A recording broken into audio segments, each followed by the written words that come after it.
Hello, my loves. Welcome back to my channel. I love filming videos like this where I just share things I've been reading recently, and I haven't done one since like last summer. So it's been almost a year. So I'm not going to go through all the books that I've read, but I'm just going to hit the books that really stood out to me that I feel like can also serve you if you're open to it. I also want to say that I'm not a person that reads like 100 books a year, like not even close. Last year I read 25 books, and that was a huge stretch for me. Like that was a huge goal. So I read like one, maybe two books a month, maybe three on like really fast months or months that I'm just reading a lot. But I don't read a ton of books. So I just want to share that to normalize it. There's nothing wrong with people that do read hundreds of books. I'm amazed by that, but I'm just a slow reader, and I'm always trying to like carefully decide what I'm going to do with my free time. Like, do I read? Do I work on my video? Do I work on my podcast? Do I go for a walk? Do I do something to take care of myself? But you know what I mean? Like, if you're someone with limited free time, if you're a mom, you understand that anxiety of what to do with free time. But I do love reading. I love reading nonfiction, fiction. I've read so many different genres, I feel like this past year, which is really one of my goals, to branch out a little bit. So let me share some of those with you right now. Now, the first one I want to share is not going to be a surprise to anyone. I absolutely love their work. I've read a few of their books, most of them on audio. I read most of my books, but a few books I do listen to in audio format. And with this entity, and you'll see what I mean by that here in a second, I think it really helps to listen to their voice and just feel their energy and vibration. And that is Abraham Hicks, which is channeled by Esther Hicks. I listened to The Vortex last year. I think it was like last December. And it's all about using the law of attraction in relationships. Now, I know that is something that so many of us can struggle with. And it talks about romantic relationships, platonic relationships, parenting, like every type of relationship that you can have. And what I love about Abraham's teachings is it's so simple and profound. It's just mind blowing. Like the way that they explain things, even though I've listened to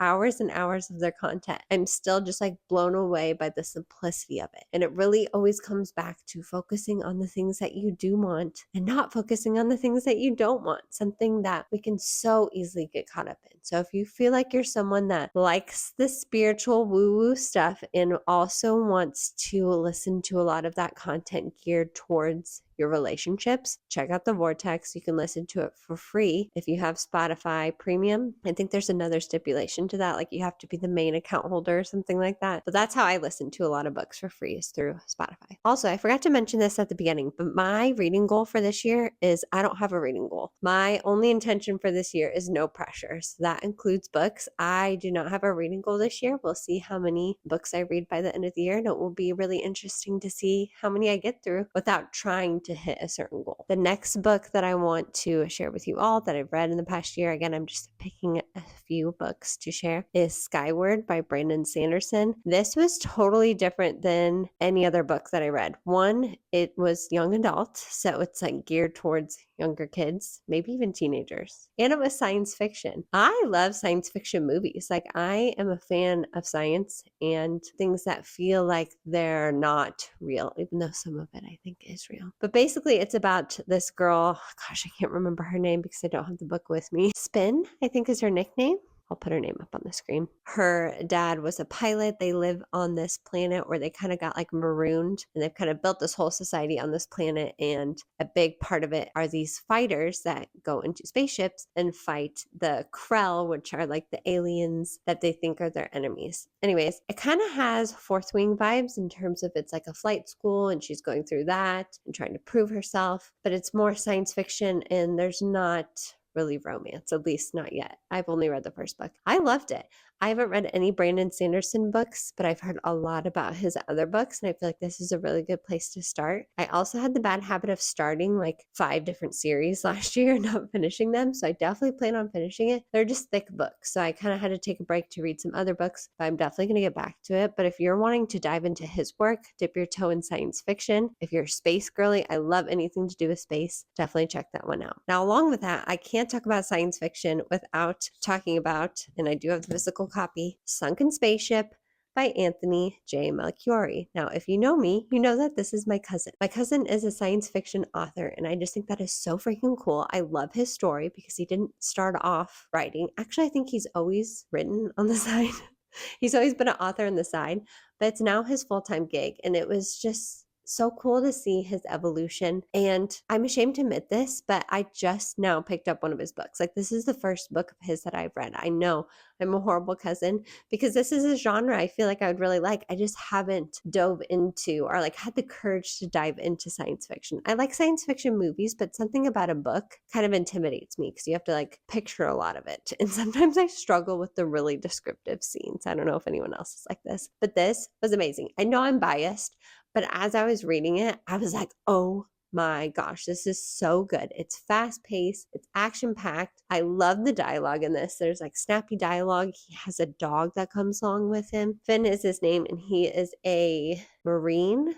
Sorry, details sometimes escape me. Memory has not been my strong point recently. He is an ex-Marine that is now a marine biologist, and he's doing work in South Africa, and he's diving, studying these octopi when a spaceship literally crashes into the ocean that he is diving in, and one thing leads to another, and he just ends up on this epic journey through space trying to help these other people that he's met. And it's just a really cool story, seeing how his character develops. Again, it's action packed. Some of the aliens they encounter, I'm just like, oh my gosh, like the description is so creepy and interesting. And it's just hard to put down. It really is action packed, and you're just like, what's going to happen next? What's going to happen next? So I'm so just blown away and impressed by what my cousin is doing. He has so many books. This is just one series, and I think there's like 8 books in this series or something. Again, this is one of the series that I started and didn't finish. So I plan to finish this series this year because it did leave off on a cliffhanger. All right, the next one was out of my normal genre, and that is a horror book. I think that's the genre that I want to call it. Horror? Scary? A scary book? What Moves the Dead? I actually got this from my cousin. She gave me a bunch of books that she was no longer reading. And this is based off of The House of Usher. And I recently watched The Fall of the House of Usher on Netflix, that miniseries, and that was super interesting. So I was kind of familiar with the story. It was spooky, not too spooky. So if you want to like dip your toe, I feel like this is a good book to start with because it was creepy without being too creepy. Like I could still sleep at night. So I'd be interested in reading more horror books, especially during spooky season. So if you have any recommendations, let me know in the comments. All right, if I look different, it's because I was filming this and then my husband and son came home from the gym. It's one of those blocks of time that I have a break to get stuff done. And I was like, you know what? I'll just finish recording it later because that is life. But it is the same day, same outfit. Here I am. Let's talk about these last few books I have on my list. So the next one I don't actually have with me because if I haven't mentioned already, I rent a lot of my books that I read from the library. I feel like we've just forgotten about the library, or at least I don't hear it talked about as much. And when I remembered that I can get books for free, even the popular ones you can like place on hold. I'm in an area that has like a pretty big library system, so I'm eventually able to get that book within like a week or two. And it's just such a beautiful way to save money. And I love going to the library. It's one of my favorite things to do. Also with my son, he loves going to the library. We've been taking him to the library since he was a little boy. It's just one of my favorite places. I love the energy of a library or a coffee shop or Barnes & Noble. You know what I mean? Just has a certain energy to it. So this next book I got from the library, it's called The Comfort Book by Matthew Haig. I think I'm saying that right, hopefully.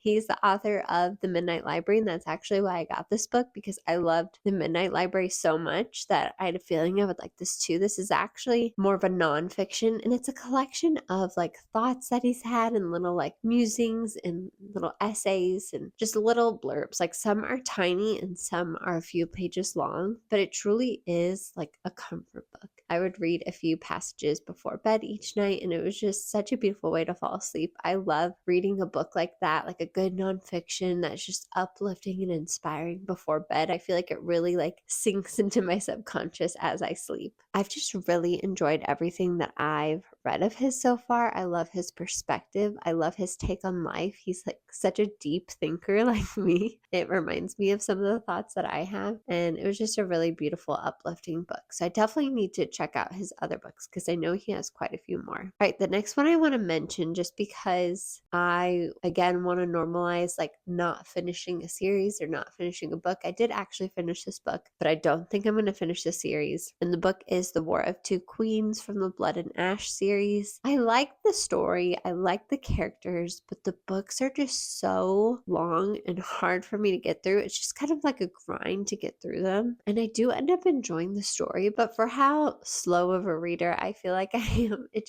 the juice wasn't worth the squeeze. So even though that was book like 405 in the series, I'm finally calling it quits.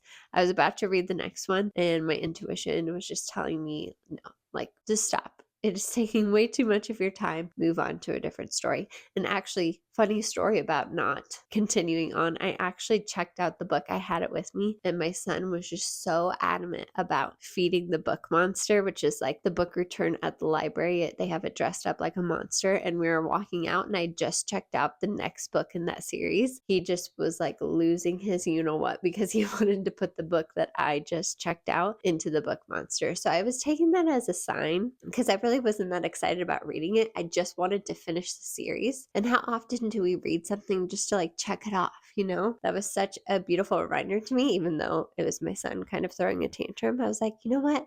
I'm really not that excited about this book. Let's return it. And then I saw Fourth Wing on the way out, which I've been wanting to read for a long time. So even my 2-year-old son is sending me signs all the time, and I'm learning how to receive them. So I'm done with the Blood and Ash series. I know people either love or hate it. I was in the middle, but the juice wasn't worth the squeeze for me. And I want to normalize not finishing series. Like, it's okay. My mind needs to accept that I'm not like closing that chapter, literally and figuratively, and not just checking it off my list. I want to read to enjoy things, not to just check it off the list.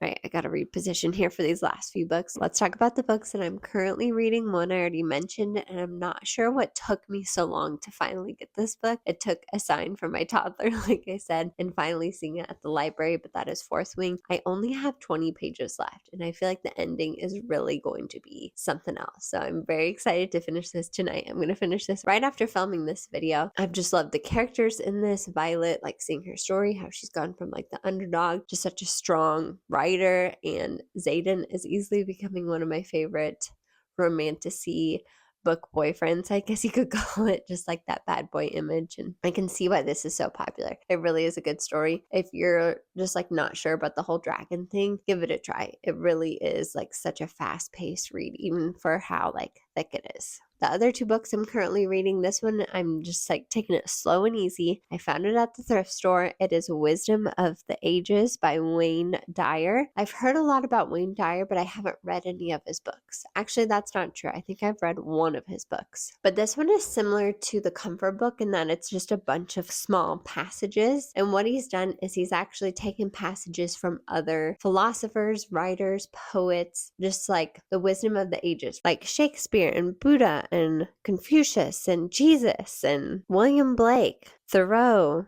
Emerson, Dickinson, like all just like the famous thought leaders over the years. He's taken little excerpts and just like shared his own thoughts about that. And then he also has like 3 action steps after each one. So this is like literally one of the most perfect things to read before bed. It's short and sweet, just a few pages, and it's just really thought-provoking. You know, those are my favorite books. As you can't tell, I'm just kind of all over the place with books. And especially with this last one that I'm going to share, I'm listening to it on audiobook, and I literally just started it, but that is Peaceful Parent, Happy Kids. I just feel like I could really use some parenting reminders. I've read 2 other parenting books that I really love, How to Talk So Little Kids Will Listen and Hunt, Parent, Gather, and I've heard good things about this one. It's really about how to find your own peace and calm and control your own emotions when you're parenting, because you can get triggered a lot.